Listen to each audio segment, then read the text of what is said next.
Ceci est un livre audio autogénéré par Google. Introduction générale. La France, c'était d'abord une carte, que ses œillets de cuivre tenaient suspendus au mur, avec en grosses lettres noires, le nom d'un certain Vidal-Lablache, aussi mystérieux que le cheval balqueur du garage. On gardait l'année durant les yeux sur elle, tranquillement assise, bien d'aplomb sur ses 6 côtés, Ozouf, 2009, pages 119 à 120. Ainsi Mona Ozouf évoque-t-elle dans le récit de son enfance bretonne, la contribution de la géographie scolaire à la fabrication des appartenances collectives en France. Quel texte des élèves de collège et de lycée écriraient-ils aujourd'hui en prolongeant cette proposition ? La France, pour moi, c'est d'abord. Autrement dit, la France a-t-elle pour les collégiens et les lycéens auxquels est enseignée la géographie de la France une existence territoriale ? Et que peut-on faire dans les classes de géographie, et avec cette existence ou cette éventuelle non-existence territoriale ? Une histoire méthodologique, des expérimentations de professionnels de l'enseignement, à la croisée d'une didactique disciplinaire et de l'analyse du travail enseignant. Il y a, au départ de la recherche, la volonté de professeurs d'histoire-géographie, de travailler ensemble et avec l'accompagnement initial d'un enseignant-chercheur géographe et didacticien de la géographie. Les 6 professeurs co-auteurs se sont inscrits en 2011 à 2012 à un master, métier de l'enseignement, dans une spécialité géographie et société, dont l'objectif est de préparer au métier de professeur d'histoire-géographie. Dans cette spécialité, ils ont suivi un cursus spécifique lié à leur situation de reprise d'études, formation continuée. Ce cursus a consisté en un séminaire de formation à part la recherche dont le thème a été fixé d'un commun accord en juin 2011, Enseigner la France en géographie. Dans ce cadre, ils ont eu à produire un mémoire de master. Les 6 enseignants forment un groupe dont 4 membres travaillent ensemble depuis 5 ans, 2 sont des nouveaux venus.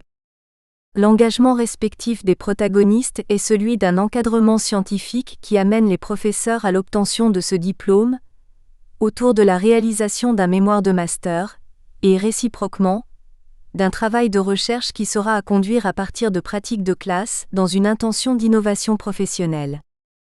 Le dispositif dont ce texte est la trace est donc, d'un point de vue universitaire, un dispositif de formation professionnelle à part des pratiques de recherche, et d'un point de vue professionnel, un dispositif d'aide collective à l'innovation personnelle, grâce à des expérimentations discutées et analysées dans un cadre partagé.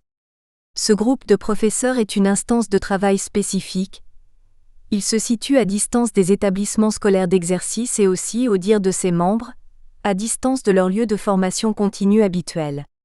Pour le didacticien de la géographie qui les encadre, il s'agit de comprendre et de soutenir des pratiques d'enseignement de la géographie, dans un cadre collaboratif construit avec des enseignants volontaires. Ces derniers ne sont pas en situation expérimentale à la demande de l'enseignant-chercheur qui les observerait avec le recul propre à un dispositif expérimental, mais dans une situation voulue d'expérimentation dont le sens est négocié entre chacun d'entre eux, le groupe et le formateur qui a la responsabilité scientifique du master.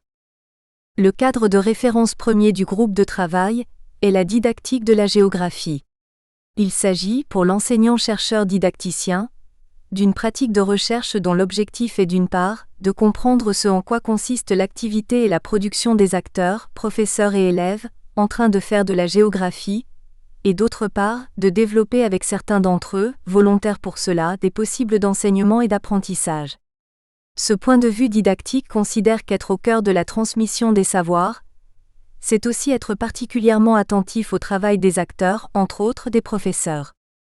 Or, ce travail les implique simultanément sur le front des savoirs, sur le front social ou politique et sur celui de leurs relations avec les élèves. C'est cette complexité du travail enseignant que nous avons aussi cherché à restituer, à décrire, loin d'une intention de prescrire des séquences à enseigner. Nous concevons la géographie scolaire comme un des domaines du champ des savoirs de la géographie, Chevalier 2003.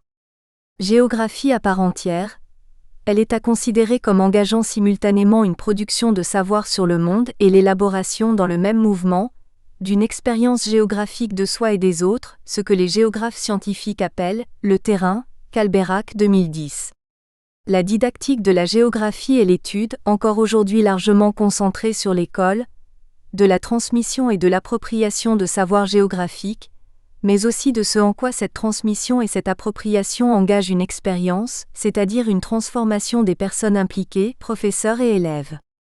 De cette approche de la didactique de la géographie, qui met au centre le rapport des personnes et des groupes à l'espace terrestre et au lieu, ou encore la géographicité de l'être humain, Dardel 1952, Retaillé 2000, les professeurs du groupe sont partie prenante dans le processus de recherche. Le groupe a été rejoint dans la partie finale de son travail, par une enseignante-chercheur, spécialiste de l'analyse du travail, en particulier du travail enseignant, à des fins de compréhension avec le groupe, des difficultés rencontrées et surtout de l'intelligence déployée pour y faire face et pour les surmonter. À ce moment, dont rend compte le dernier chapitre de l'ouvrage, la recherche initialement cadrée en didactique de la géographie débouche sur une approche du travail enseignant, où l'on prête tout particulièrement attention à ce que les professeurs disent de leur propre travail et aux analyses qu'ils en font eux-mêmes. L'objet de la recherche, le rapport géographique d'élèves à la France et ses usages didactiques dans les classes. La recherche est partie d'une question professionnelle des professeurs d'histoire-géographie, confrontés à une tension que nous avons explorée et qui peut être résumée ainsi. Du côté de l'institution scolaire, l'enseignement de la géographie de la France est appréhendé d'abord sous l'angle des faibles performances des élèves dans l'appropriation de repères factuels. La question d'une possible redéfinition des contenus de cet enseignement, en relation avec les problématiques sociales et politiques contemporaines, réformes territoriales, politique d'aménagement, politique industrielle, questions identitaires, etc., n'a pas été publiquement posée. D'un autre côté, celui de l'espace public, une partie du contenu dont on peut penser que cet enseignement est le vecteur. Qu'est-ce que la France d'un point de vue géographique aujourd'hui pour ses habitants ? Qu'est-ce que cela pourrait être ? Est l'objet de prises de position fortes et diverses. Par ailleurs, les géographes, dont les contributions sont nombreuses en matière de diagnostic comme de perspectives concernant l'espace français, éludent la question de la définition géographique de la France au profit d'approches par catégorie de territoire, le rural, le périurbain, le littoral, etc., ou par catégorie de problèmes, la métropolisation, les fractures, le développement des territoires, etc. Certains s'essaient cependant à une définition géographique de la France par le biais d'ouvrages de vulgarisation scientifique, manuels universitaires, atlas de collection grand public, interventions publiques. De plus, à défaut de résultats d'enquête concernant le rapport d'identification des Français de et à la France, examiné d'un point de vue géographique, ces ouvrages ne proposent guère de méthodologie permettant de conduire de telles enquêtes. C'est dans cette tension entre forte actualité politique et faible intensité des débats scientifiques et scolaires que nous avons construit notre objet collectif de recherche. À la fin du XIXe siècle, se sont diffusées dans les classes de géographie une idée et une pratique de l'apprentissage scolaire de la nation française, qui consistait à faire adhérer les élèves à une vision partagée de celle-ci, au moyen de représentations du territoire qui transcendaient toute forme de différence de provenance et de localisation. Même si ce modèle ancien connaît un regain éditorial, qu'alimente une nostalgie dont témoigne la réception en 2012 de nos géographies de la France de Daniel Picouli, aux éditions Houellebecq, sorte de recueil d'anciennes cartes murales commentées par l'auteur, les attentes actuelles de l'éducation nationale vis-à-vis de l'enseignement de la géographie ne sont plus celles-ci. Puisqu'il s'agit de former des élèves à l'autonomie et à la responsabilité, en les préparant à devenir des acteurs éclairés de leur territoire, et du SCOL, 2011, comment s'y prend-on pour les inscrire dans une communauté de citoyens capables d'organiser démocratiquement les différences qui ne manquent pas de s'exprimer dans et par ces territoires ? Dans cette perspective, quelle place faire aux élèves dans le travail de définition géographique de la France, qui est aussi un travail de définition de soi, alors même que les programmes disciplinaires et leurs commentaires officiels n'évoquent pas ce sujet ? Les questions de recherche sur les plans épistémologiques, méthodologiques et empiriques. Le travail d'investigation a été conduit dans 3 directions. La première, épistémologique, consiste à expliciter le sens donné au concept central, en géographie et en didactique de la géographie, d'espace. Quel espace de référence pour concevoir des situations d'enseignement-apprentissage ? L'espace ne se réduit pas en géographie à des localisations d'objets ou entités, indépendants d'autres objets et détachés des usages, des savoirs et des représentations qu'en ont les acteurs, même si ce type d'information, la localisation d'objets, est nécessaire pour raisonner en géographie. Il correspond à l'ensemble des formes matérielles et idéales de manifestation de la dimension spatiale d'un fait social. Lévy et Lusseau, 2003, page 866. Si l'on admet que la France est un fait social, alors sa spatialité correspond à des dispositifs ainsi qu'à des agencements plus spontanés, bricolés, auxquels se rapporte un univers de savoir, de représentation, d'imaginaire, de qualification et de signification qui leur est associé. Enfin, la spatialité peut être comprise comme un descripteur de la dimension spatiale de l'interaction des opérateurs d'une société. Ibidem, page 867. Il s'agit alors de comprendre comment des pratiques et des expériences s'élaborent au travers de relations intra- et intersubjectives impliquant tant la matérialité de dispositifs ou d'agencements que l'idéalité, savoir, représentation, imaginaire, qualification, signification, qui les motive, les parcours et s'y ancrent. Cette définition de la spatialité concerne tout particulièrement les élèves qui, comme tout acteur, agissent, mobilisent pour poursuivre leurs actes, des ressources spatiales variées, matérielles et idéales, Ibidem, page 867. En milieu scolaire, lorsque des élèves sont amenés à réfléchir sur la France en géographie, quelles ressources de pratique et d'expérience mobilisent-ils ? Quels objets spatiaux condensent selon eux ce qu'ils savent, croient, veulent, imaginent, ressentent dans leur relation avec l'entité France ? La deuxième direction de recherche, empirique quant à elle, a consisté à rendre observable, par des situations scolaires, le rapport géographique des élèves avec la France. Comment ce rapport se met-il en mots et en images ? Nous avons cherché à saisir comment la France existe aujourd'hui, en tant qu'espace ou territoire, pour les élèves, lorsque l'on entreprend de la définir avec eux en milieu scolaire. Nous avons ainsi aménagé, dans le cadre de situations de classe ordinaire renvoyant au thème des programmes, des temps de travail qui permettent de documenter ce rapport géographique des élèves à la France. Pour construire les situations d'enseignement qui sont aussi les terrains de cette enquête et étayer l'analyse des résultats, nous avons fait le choix de nous adosser à des travaux de géographie scientifique qui lient espace et identité ou identification autour du concept de lieu, de Barbieux, 1995-2010, Berdoulet et Antraïkine, 1998, Antraïkine, 2003. Nous avons fait un large usage méthodologique de l'iconographie tout d'abord, parce qu'elle est centrale dans la construction de la territorialité, en particulier en milieu scolaire. Une seconde raison, de contenu cette fois-ci, a présidé à ce choix. En effet, si la production d'une iconographie géographique de la France a longtemps été le monopole de l'école, de la géographie scolaire, celle-ci est aujourd'hui concurrencée jusque dans ses propres supports, manuels, sites académiques, par d'autres iconographies institutionnelles et marchandes, marketing territorial pour les villes, les régions, les États. Ainsi cadrée, l'analyse nous conduit vers les questions suivantes. Si la France est créditée par les élèves d'une dimension territoriale, quels en sont les points d'ancrage ? Quelles valeurs, convictions, savoirs, sentiments motivent leur relation à ces points d'ancrage ? Quels sont les espaces absents de cette relation ? En quoi nos résultats portent-ils la marque des terrains de l'enquête et du travail enseignant dans l'ouest de la France ? Enfin, une troisième direction, méthodologique quant à elle, a consisté à s'adosser à des méthodologies de recherche en sciences humaines et sociales, pour conduire des démarches d'enquête grâce aux et avec les élèves concernant leur rapport géographique avec la France. Nous avons ainsi voulu contribuer à renouveler le stock de démarches scolaires en géographie. Comment permettre à des élèves d'enquêter sur leur propre rapport géographique à la France ? Et qu'est-ce que cela peut apporter à cet enseignement ? Ces démarches sont présentées de manière synthétique à la fin du chapitre 1 et détaillées dans chacun des chapitres relatant les expérimentations conduites. Pour une didactique géographique et une approche didactique de l'engagement au travail des professeurs. Appropriées dans un ensemble de travaux coordonnés tout en étant distincts, ces trois directions d'investigation structurent une approche qui se veut doublement nouvelle, de l'enseignement-apprentissage de la géographie en milieu scolaire.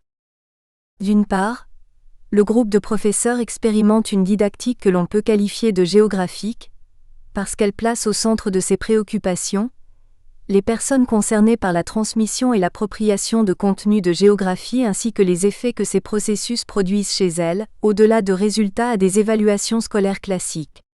L'appellation didactique géographique cherche à démarquer cette approche d'une conception plus techniciste et applicationniste de la didactique de la géographie, développée par les concours professionnels internes et dans des ouvrages d'aide aux professeurs.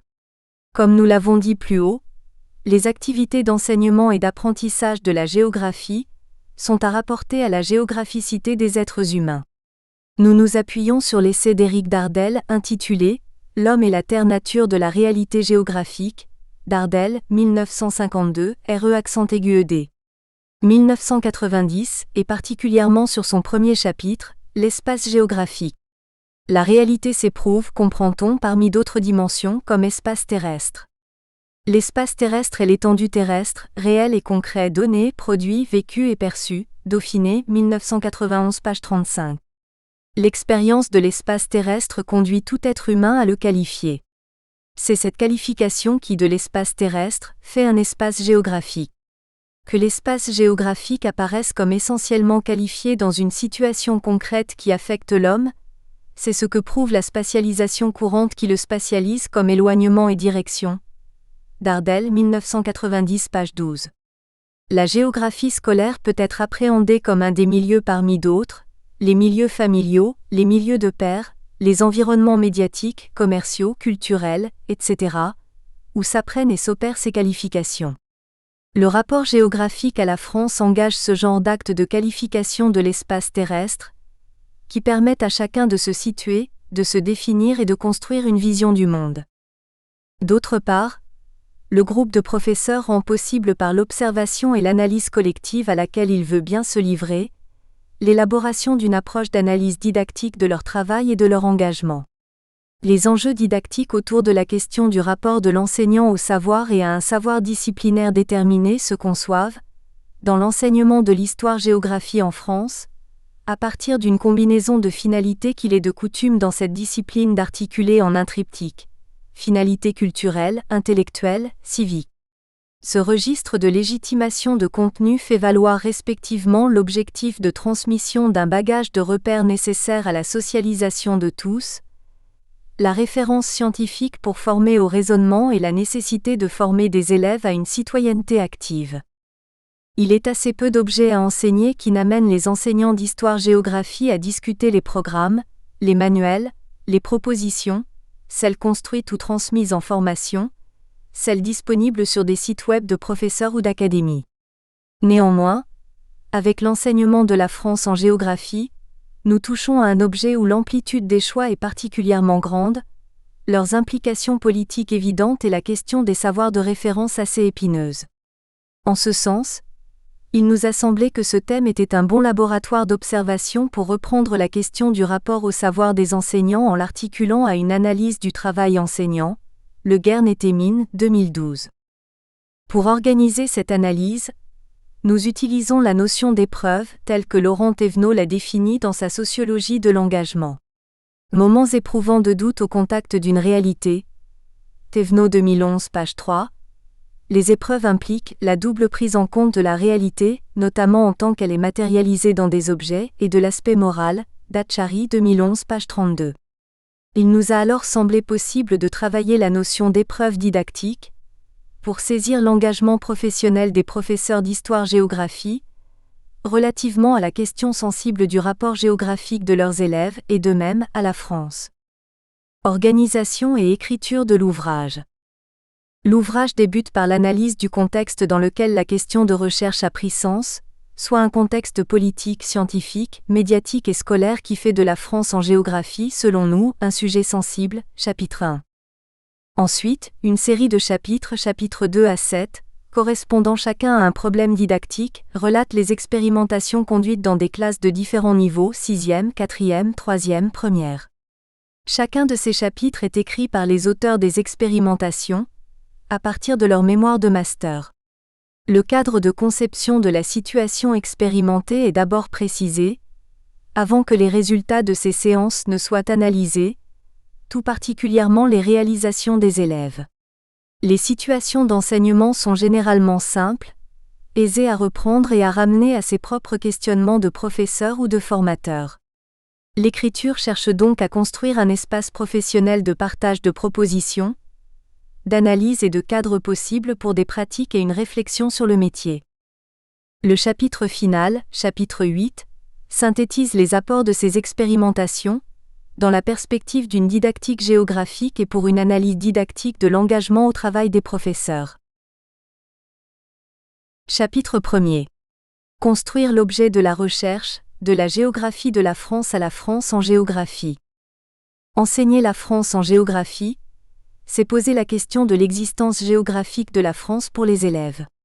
C'est rendre sensible, faire expérimenter et construire un rapport à la France, avec l'aide des outils disponibles en géographie, concepts, méthodes, documents, avec et pour ces adolescents qui y vivent et contribuent à la faire. Or, même si la France est présente de manière évidente dans les programmes de géographie en 3e et en première, on ne peut pas dire que ce rapport géographique à la France y soit évoqué en tant que variable de l'enseignement, à défaut d'en être un objet. Plutôt que de considérer qu'une approche de ce rapport à la France n'a pas à être conduite, puisqu'elle n'est pas mentionnée par les programmes, nous avons fait le choix d'un travail sur la dimension géographique de la France pour et avec des collégiens et des lycéens. Notre objet s'est donc rapidement dégagé de la géographie de la France pour être circonscrit à la France en géographie, c'est-à-dire à la manière propre à la discipline de définir à l'objet France. Or, elles objet France, les collégiens et les lycéens, tout comme les professeurs d'histoire-géographie, en sont partie prenante. Il en résulte que d'un point de vue géographique scolaire, la définition de ce que peut être cet objet France est indissociable d'une autodéfinition des personnes impliquées avec les outils de pensée de la géographie. Prendre en charge ce double travail définitionnel, le rendre explicite dans les situations d'enseignement-apprentissage, c'est considérer que l'enseignement de la géographie de la France engage un rapport géographique à la France chez ces personnes. C'est ce rapport géographique à la France, ses ressources, ses repères, ses articulations avec d'autres espaces de référence, que nous avons essayé de documenter, dans un contexte scolaire, politique, intellectuel et scientifique, qu'il est nécessaire de présenter. La définition géographique de la France évitée par les programmes actuels. La géographie de la France à l'école, continuité et rupture. Depuis 1871 à 72, sans interruption, il existe un enseignement de géographie de la France dans le secondaire. Elle a constitué tout ou partie des programmes des classes de 4e ou de 3e, quelquefois de 5e, programme de 1890 pour le collège et de première pour les lycées. Les intitulés ont évolué en relation avec les changements politiques, en particulier la décolonisation et la construction européenne, le Fort, 1998.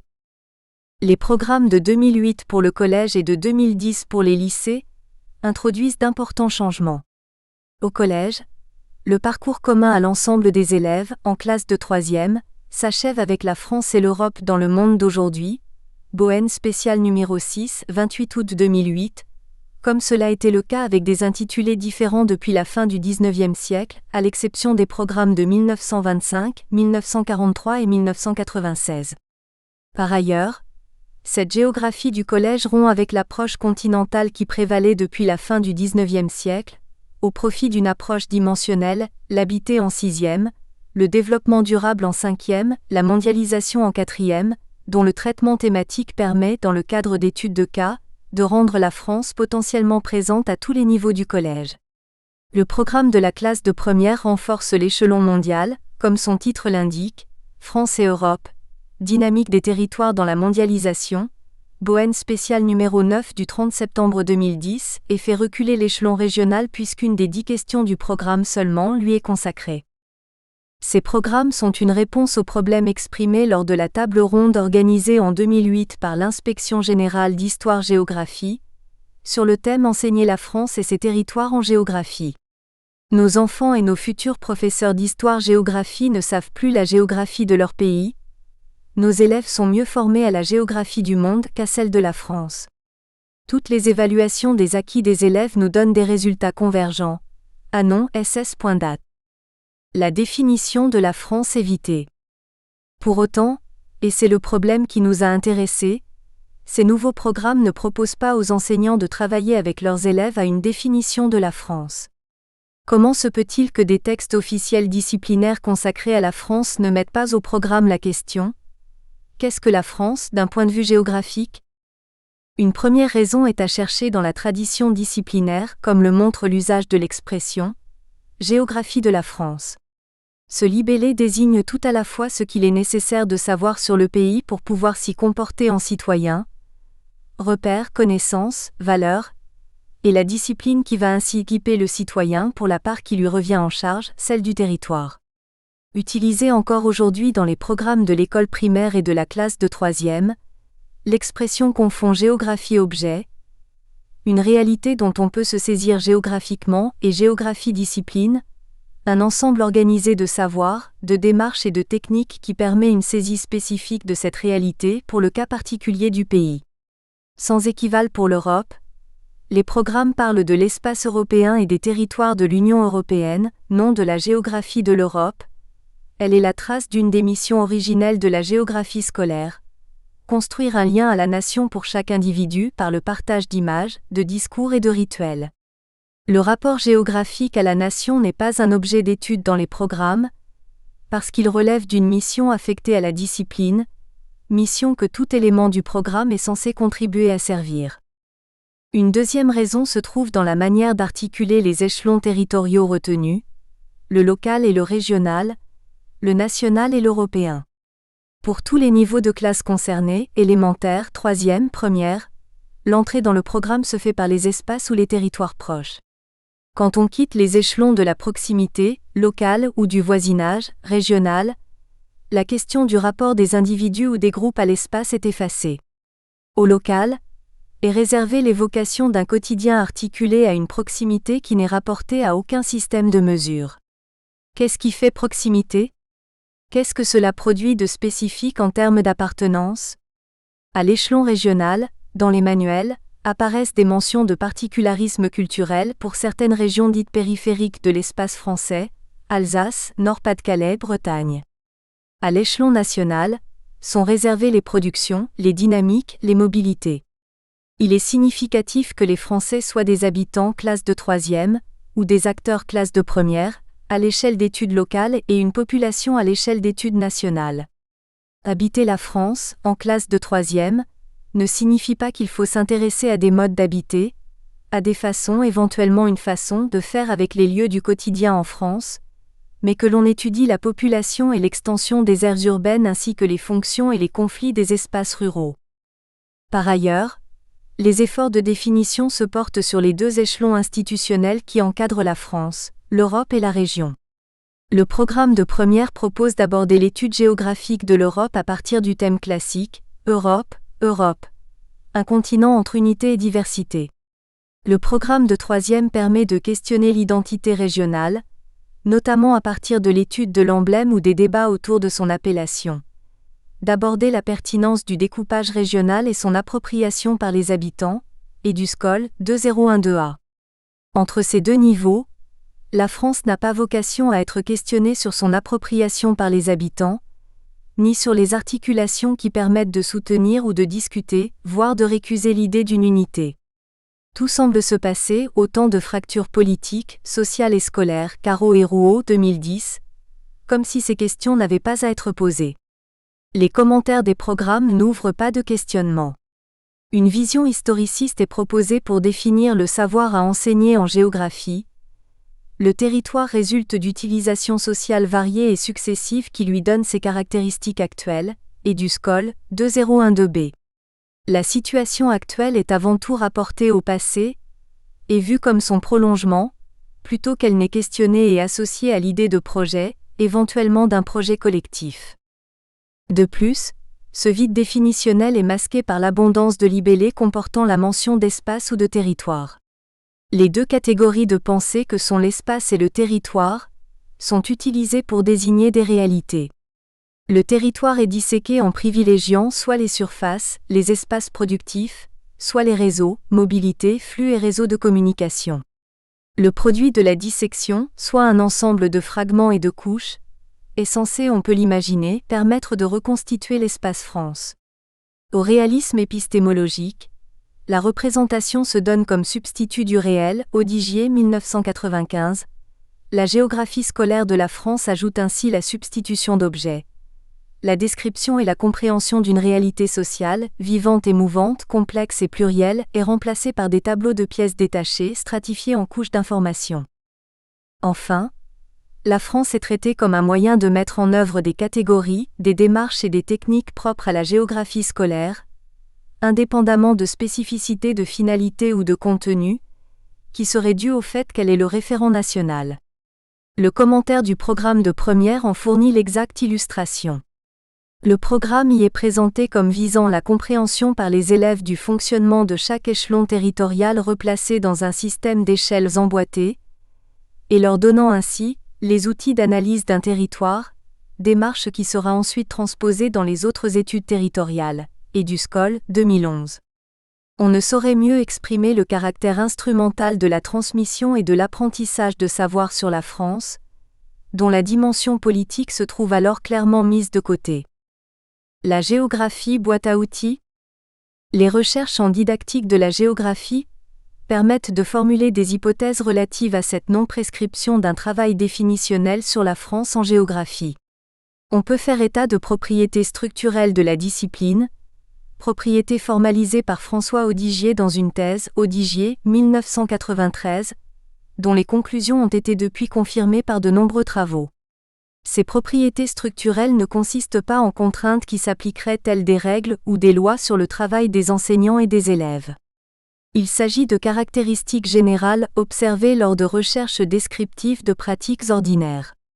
Bien des enseignants, individuellement, effectuent des choix non conformes au fonctionnement qui sont rappelés maintenant. Le refus du politique est une des caractéristiques de la production classique du savoir scolaire en classe d'histoire-géographie. Elle vaut pour la nation dont le contournement en géographie emprunte la voie d'une ritualisation des exercices, cartes à lire, cartes à mémoriser, et d'une réification des notions et concepts scolaires. Le fait que territoire, par exemple, ne soit pas un outil pour questionner des réalités sociales, mais une réalité en soi. Comme il arrive souvent, les programmes, au nom de matrices disciplinaires scolaires définies par niveau de classe, mélangent les références scientifiques. Une matrice disciplinaire est le point de vue qui, à un moment donné, est porté sur un contenu disciplinaire et en permet la mise en cohérence. Ce point de vue est constitué par le choix d'une identité pour la discipline, à un niveau donné. Il entraîne à privilégier de fait certains concepts, certaines méthodes, certaines techniques, certaines théories, certaines valeurs et amène en dernier ressort à privilégier certains objets d'enseignement. Develay, 1994, pages 46 à 47. Dans le cas des programmes consacrés à la France, ces matrices ne sont pas favorables à ce que la définition de la France soit questionnée. Le programme de troisième, inscrit dans une matrice nationale, prend la notion de territoire au sens d'espace contrôlé et aménagé par les pouvoirs publics, tournant ainsi le dos au territoire du quotidien, Géopoint, 1982, Dimeo, 1993. Le programme de première, gouverné par une matrice de la gestion des territoires, juxtapose dans le seul énoncé du premier thème, comprendre les territoires de proximité, une approche institutionnelle, les acteurs et enjeux de l'aménagement des territoires, et une des approches scientifiques possibles en géographie, les territoires du quotidien. Si la notion de territoire ne semble guère stabilisée à l'école, Thémines, 2011, celle de lieu, pourtant travailler en géographie scientifique pour comprendre les usages et les fonctions de l'espace dans la construction des identités collectives, particulièrement à l'échelle nationale, de Barbieux, 1995, en est absente. Enfin, les programmes semblent prolonger la transformation de l'enseignement de l'histoire-géographie, marquée à partir des années 1970 par la recherche d'une sorte de rationalité instrumentale, Odigier, 1993, page 38. La boîte à outils, de la géographie scolaire, de l'histoire-géographie, consiste en un ensemble de contenus factuels, notionnels et techniques, dont l'avantage est qu'ils permettent de mettre en activité des élèves et de les évaluer sur des apprentissages apparemment consistants. Cette consistance prend le pas sur la signification, c'est-à-dire sur un travail de mise en connexion entre les savoirs appris d'une part, et les références sociales et culturelles qui percolent dans les pratiques des élèves au quotidien d'autre part. Cette connexion serait finalement laissée à la sphère privée, ainsi qu'à la sphère publique extrascolaire. La rénovation des contenus d'enseignement, pendant les années 1990 à 2000, au moyen d'apports de géographie scientifique recomposée, le modèle centre-périphérie, des modèles d'organisation spatiale, a enrichi la boîte à outils sans pour autant mécaniquement dégager des pistes pour la prise en charge dans les classes de la question du sens de construction collective à l'échelon national. Enseigner la France en géographie, quelles ressources ? Le travail enseignant peut se définir comme l'activité que mène un professeur pour réaliser les tâches qu'il est tenu d'effectuer dans le cadre fixé par son employeur. Il n'est pas réductible à des prescriptions, textes officiels, ni à des recommandations, outils d'aide à la mise en œuvre des programmes, ou des propositions, débats et échanges professionnels, manuels, ni à une actualisation scientifique, ni même à des pratiques observables puisqu'une grande partie de l'activité de chacun est invisible aux yeux des autres. Travail au domicile et dans l'établissement en dehors de la... Nous espérons que vous avez apprécié cet aperçu. Pour continuer à écouter ce livre audio sur Google Play Livres, utilisez le lien dans la description de la vidéo.